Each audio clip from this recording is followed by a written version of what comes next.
بسم اللہ الرحمن الرحیم۔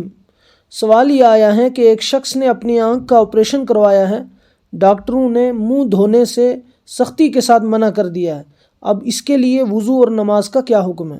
تو اس کے جواب میں عرض یہ ہے کہ چونکہ یہ شخص منہ کو دھونے پر قادر نہیں ہے، چونکہ اگر یہ منہ دھوئے گا تو اس کی بیماری میں اضافہ ہو جائے گا، لہٰذا یہ شخص تیمم کر کے نماز ادا کر لے گا۔ وَلَوْ كَانَ يَجِدُ الْمَاءَ، فتاوی عالمگیری کی عبارت پڑھ رہا ہوں، إِلَّا أَنَّهُ مَرِيضٌ يَخَافُ إِنِ اسْتَعْمَلَ الْمَاءَ اشْتَدَّ مَرَضُهُ أَوْ أَبْطَأَ بُرْؤُهُ يَتَيَمَّمُ، کہ اگر مرض میں اضافے کا خوف ہو تو آدمی وضو کے بجائے تیمم سے نماز ادا کرے گا۔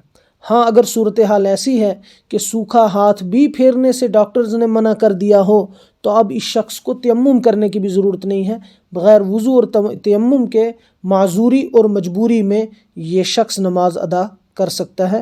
در مختار کی عبارت ہے، من قطعت یدا ورجلا وبوجہہ جراحہ یصلی بلا وضوء ولا یتیمم ولا یعید۔ اللہ پاک ہم سب کو مسائل سیکھ کر عمل کی توفیق عطا فرمائے۔ السلام علیکم ورحمۃ اللہ وبرکاتہ۔